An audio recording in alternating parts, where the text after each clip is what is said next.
So after I published my book and the workbook and the angel book, I was asked to go another big step for you, and that is to make a collector's book.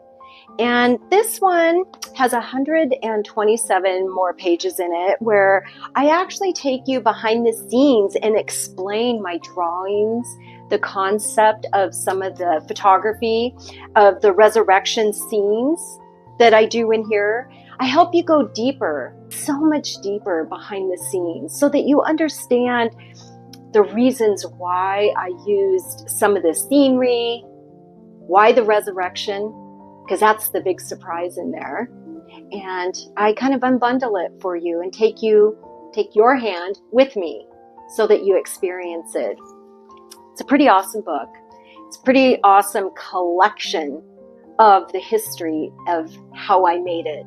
Lots of drawings, lots of favorite things of mine, cell phone pictures, things like that.